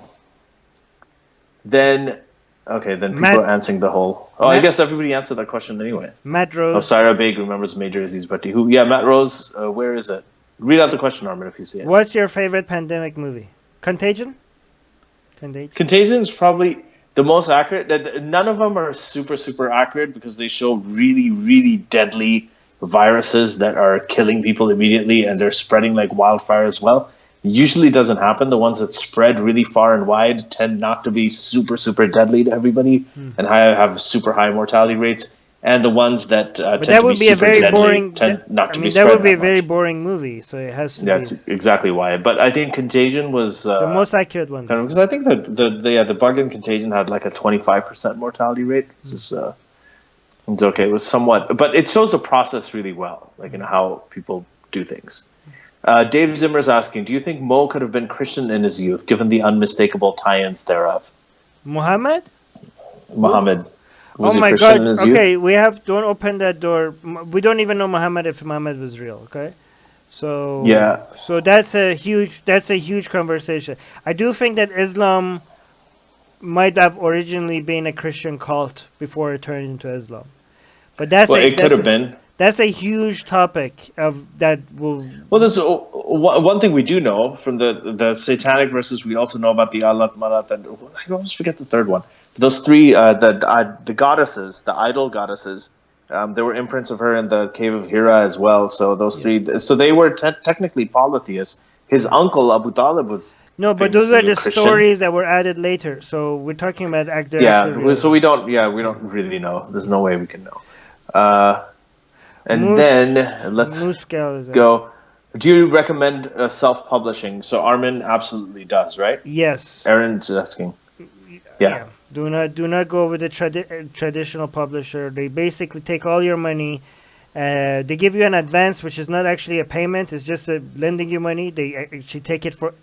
people think like, oh, the advance, yeah, they pay me so much money. This is great. That's not a payment. They're taking it out of your royalty. So that's just like a loan, okay? So they take like such high percentage of your royalty for doing very little marketing. They don't do any marketing for you unless you're one of the top 1%, right? Right. So they're relying. The only reason why they might publish you is because they see you have a following, and they're relying on your following to market the book. So if they're relying on your following to market the book, then why do you even need them? You might as well self-publish and keep all the royalty. And another thing is that nobody these days buys a book and be like, oh, let me check the publisher before I decide to read this book or not. It doesn't matter if you go with a traditional publisher or not. Mm-hmm. You might as well. Advantages of going with a traditional publisher: zero. You can get reviewed in the big. You can get reviewed in the big papers. You get shelf space in bookstores around the world. That has zero value. That has zero value. I can tell you that's a different thing. I'm just talking about the pluses and minuses. Right. All right. Bookshelves. Let me tell you, 97% of the people are on Amazon. Even people that walk in bookstores, they're going to see the books to see what to buy on Amazon. So you don't need to be in bookshelves. Okay, good. Yeah, eventually, that's where it's going to go. Yeah. So I agree with that. Where did the concept of religion come from? Came from this irresolvable conflict that we have, where we know we're going to die. Everybody knows they want to die, and we have a very, very powerful instinct of self-preservation. We know intellectually we're going to die, and we do not want to die. Every bacterium out there, every single-celled organism tries to avoid death. We have that same instinct that every one-celled bacterium, every instinct has to stay alive and not die. Yet we know we're going to die. So it's one of the biggest defense mechanisms in the world. That's where I think it comes from. Talking about dying, Muskal is asking, would you dye your hair for a funky color? Would you? Would I? Yeah. Now? Yeah. This I don't know. No, probably not. My hair should I color my hair black if my hair goes white? My hair is I'm getting some. No, don't. No. Tell me in the live chat. Great. Let it go gray. I'm getting some white hair. Should I color it or not? Tell me. No, man. Just age gracefully. Be the silver. I know. I'm asking in the live chat too. I know you. I know your views on it. Okay. Oh, okay. So, yes, there's a quote. Okay, so Magnolia is back. Magnolia is okay. So Sarabeg's asking. Go on. Sorry, Magnolia's asking a question. What is it? No, she's asking which Arab country has the most beautiful women. Lebanon. Arab country with the most beautiful women? Yeah, Lebanon. Oh man, I didn't know. So I don't know much about Saudi women because I never really saw them. It's, they were all covered up. No, I'm kidding. I knew a lot of Saudi. I don't know. I think Lebanon. Okay. I can't think. Okay, Lebanon probably. Armin, have you read the International Court of Justice's opinion on the wall Israel has built in the occupied Palestinian territory? Also, did you know that Israel is being tried by the ICC? This is a very long talk. This is not good for a lightning round, but... Yeah, should we do a video on it? Yeah, let's do a video on it. We've done some topics on this. We've had guests who are sort of experts on Israel and Palestine, on the conflict over there, and we've interviewed them. We've talked about a lot of stuff in detail. Syra, do go and check out some of the previous episodes. They should be on iTunes, so you'll be able to hear some of our views on that. Okay. Chris is saying currently Iran has the lowest value currency in the world. What do you think led to this? Lowest? Isn't it Zimbabwe? I don't know. Michael Hampson is saying, "I wish Armin was gay." Oh well. I wish. Is there any hope? Does he anything? No. Are you? Nope. Any fluidity? Any? I wish I was bi. There would be more fun, but I'm. Yeah, you can just stick your hand down anyone's pants and be happy with what you get. No. What? Okay, I know that was that biphobic. It was a joke. It's okay. I wish I was bi, but a lot of people double your chances of a date on you either double the fun or double the rejection. I don't know. It depends on how good you are. So if you get double the fun, I wish I was bi too. I wish I was bi, but I'm extremely straight. I think a lot of people say like, "Oh, how could you shouldn't tell kids if they're straight or gay because they don't know that doesn't mean anything to them because they're children, they're not sexual." If I knew the difference between straight and gay, I knew I was attracted to women at age 4. Okay, I knew it. Like it was pretty goddamn obvious, right? So it's not something that It's not something that you have to wait to figure out. Like I didn't know what for me it was a tough one. I don't know what it was called back then, but if I knew what straight means, I would have been able to tell you that I'm straight by age 4. Yeah, I think I knew then too by age 4 or 5. It was girls and Skittles. I couldn't totally decide, but later on, the girls won out. Susanna is saying bi squad represent. Susanna is bi, so she's saying bi squad represent. Okay, Susanna, is being bi twice the fun or twice the rejection? Question for Susanna. Okay, go next question. We'll wait for Susanna. Yeah. Best book ever read from Mar DA. Best book ever read. Think. Under the Shadow of the Sword. Oh, the Tom Holland book, right? Yeah. It was so yeah, same. I was going to say the same thing. Really? It's in the Shadow of the Sword. In the Shadow. It's like music. Yeah. Reading that book is like listening to music. It is so beautifully written. It's like nonfiction written like it's just amazing.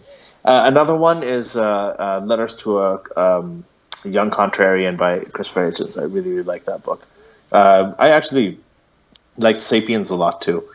I know that's cliche and everybody loves it. Oh, another second favorite, it's The Selfish Gene also.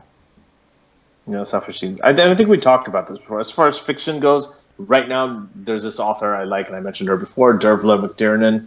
She's a sort of a crime writer from Ireland. She's really good. The best fiction book for me is After the Prophet. I used to think it was, but I mean, a lot of people don't think that's fiction, but that's fiction. Yeah. So Ali Masood he's just stating that he gave us a question about Surah 5 verse 32, saying, "I'm Muslim and I don't think like that about you two Islamists. For all human beings, you might know more than us." Thank you. All right. I think we're good. I mean, there's still a lot more here, but we're kind of running out of time. Question: what's the craziest religious myth you've ever heard? I'm just going with the short answers now. I think in Mayan mythology, there's some obsession with pain that really fucked with my mind. Like there's this getting connected to divine through very gruesome. Like there was these spiky things. They had this kind of like a chain that had like spikes coming out of it, like really sharp spikes coming out of it, and you would put it in your tongue. And you just make it go through your tongue so that the pain makes you closer to divinity. I think that was pretty fucked up. More fucked up than Islam. Yeah. I think Mayan mythology is more fucked up than Islam. Even though it's more beautiful. But it's more fucked up at the same time. So Jim King is saying, would you give up toilet paper for a year if you knew by doing so you wouldn't become COVID-19 positive? Well, I mean, giving up toilet paper is easy when you have a bidet, right? Like, I don't... Exactly. Me and Ali have a lot of experience properly cleaning ourselves, right? Yeah, if you get... Toilet paper is not for cleaning yourself. Toilet paper is for drying yourself. You first clean yourself, and then you dry yourself, okay? So, right. I guess it would... Yeah, imagine if you got on any other part of your body, right? If you got crap or shit on any other part of your body, right. Would you just wipe it off and that's it? You're done for the rest of the day? No. You wouldn't. Okay, now we're being Western over here in terms of how they clean themselves. But I am anti-Western in this. Yeah, this is on this issue, actually this is nothing I appreciate Islam for. They taught us proper cleaning. So. So yeah, the thing is, you use water. You gotta wash it. So this is not the toilet paper thing. The reason we find it very entertaining is because it really is not. And I use often, instead of toilet paper, you can use paper towels if you're just drying yourself. By the way, right? I think, Ali, is it arrogant of me to think? I think if I get COVID-19, I think I'm not gonna even notice it. I think I don't want to get it because I might pass it on to somebody else. But I think this is pretty arrogant of me. But I'm gonna no, it's statistically correct, because age group that you're in, right? The age group that you're in, you don't really have a lot of comorbids or anything like that. So there's a very, very big chance, the majority chance, that you will do fine. Yeah. That's not to say that there are people your age who didn't have comorbids, who weren't in good shape, haven't succumbed to it. It's just statistically the likelihood is. But it's not just my age. Like, I exercise 4 times a week. I eat very healthy, so I think I think I have a pretty good immune system. Statistically, I think you're going to be fine. Right. I think I'm going beyond just being fine. I think I won't even notice it. Yeah. So then I still don't want to get it. What do we have? Let's do some really, really quick ones. Okay, now I'm going to start with lots of the toilet paper thing really got a lot of things going. A lot of people are going now with it. What's one thing that you like about each other, Armin? What's one thing that you and I like about each other? What? How much time do you have? Again. Oh, that's really sweet. Come on, Armin. She said one thing. What's one thing? Not many things. One thing.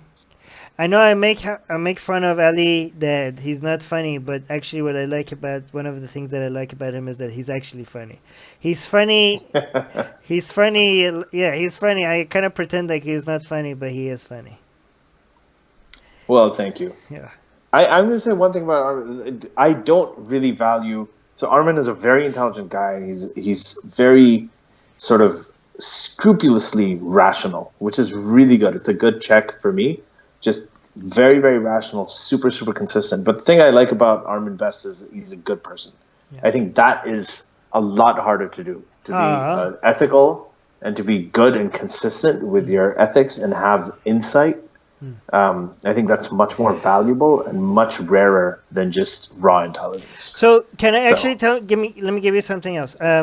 You know how they say, so Ali, before I met him, he was my role model, right? So I wanted to be like him. I wanted to, he was the person I wanted to be like more, right? And they say don't meet. This looks like the trajectory is just going to go down here. Well, before I met him, he was my role model. Yeah. So no, wait. You know how they say don't meet with your role models because they're going to disappoint you? That's not true. Because for me, Ali, I met my role model, and he still is my role model, even after I met him.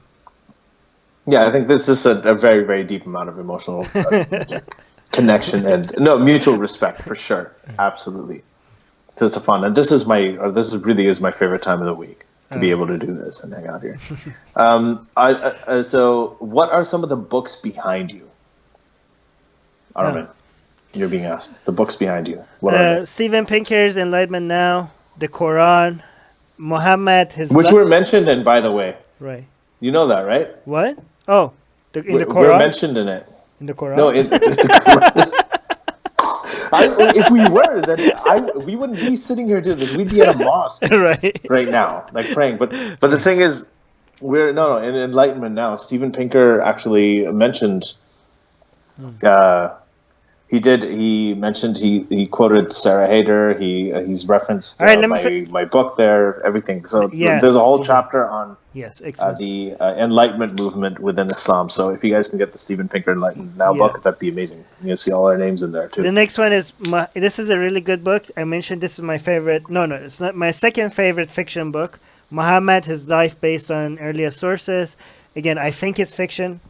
You have the Bible. We have authentication of hadith.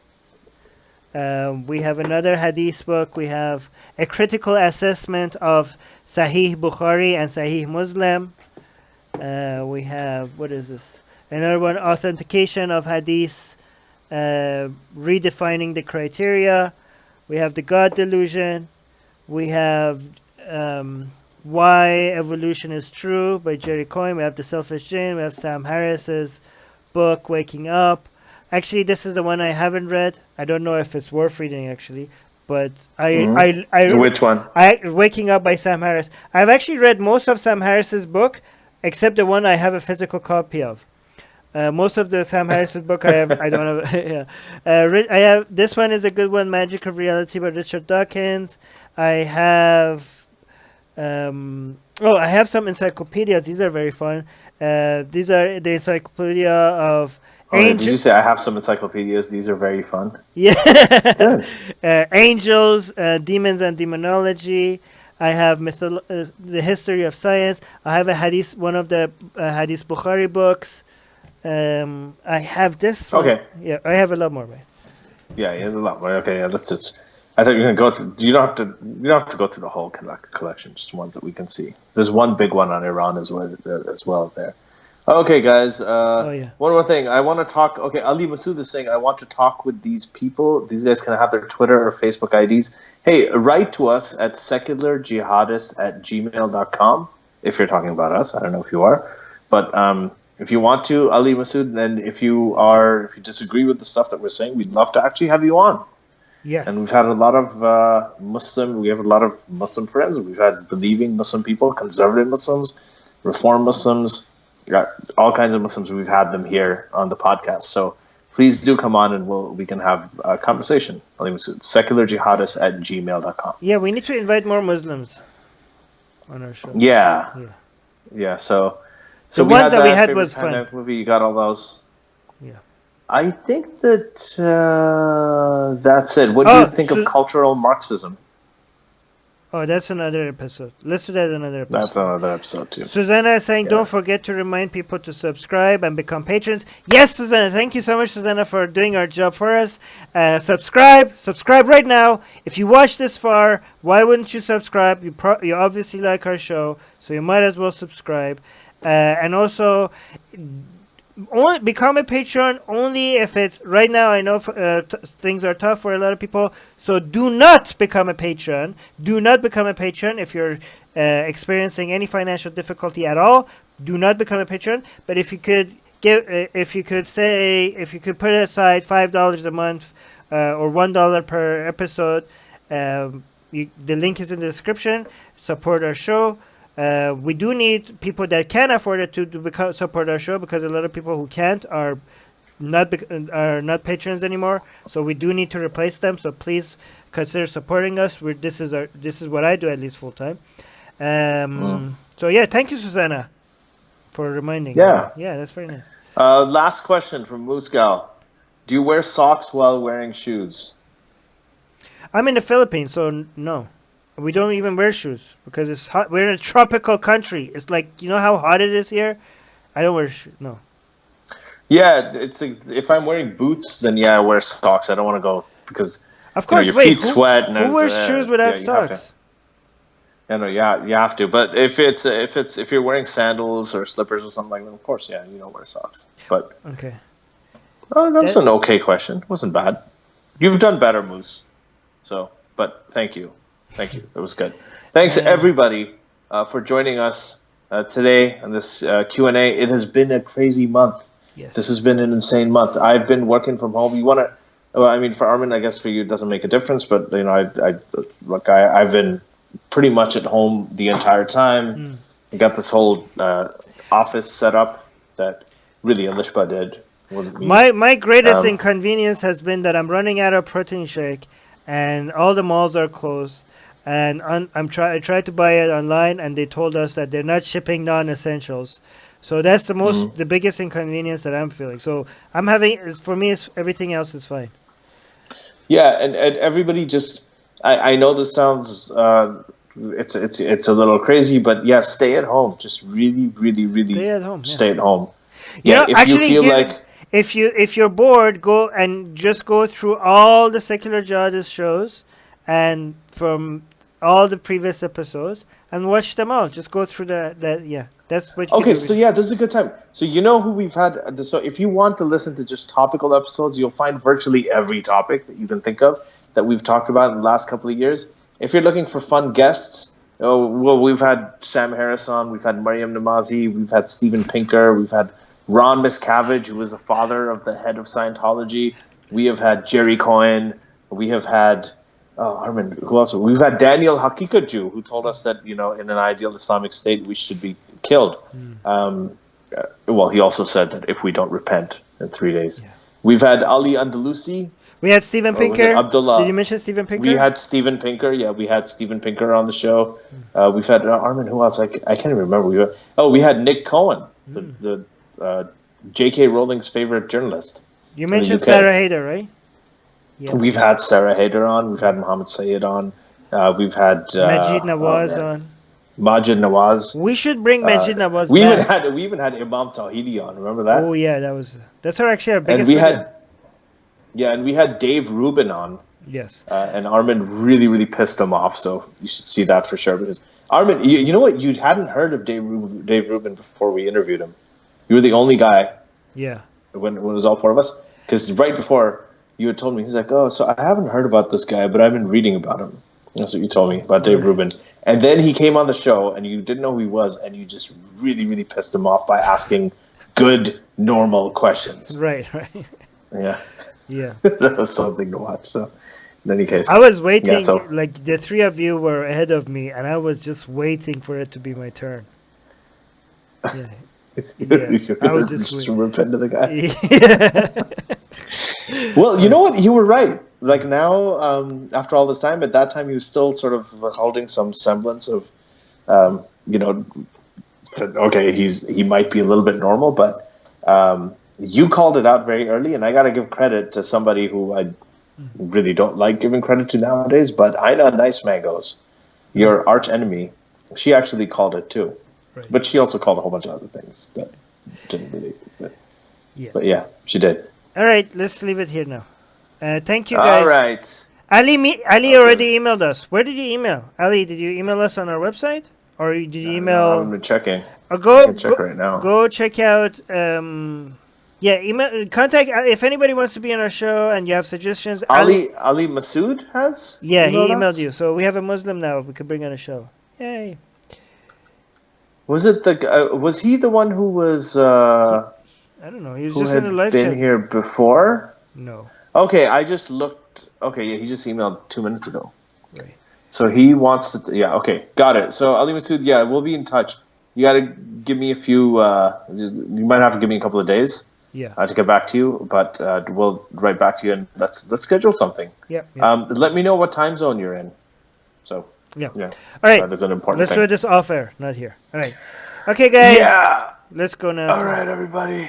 Love you guys. Thank you. That's good. Stay safe. Don't get infected. Stay at home. Stay at home. Wash your hands. Exercise. Drink water. Sleep a lot. Eat healthy. Don't eat processed food. Eat a lot of vegetables. Right. And if you're having having any intimate relations with anybody, just make sure you wear gloves and a mask. Okay. The gloves and a mask always. Okay. All right. Bye, guys. Bye.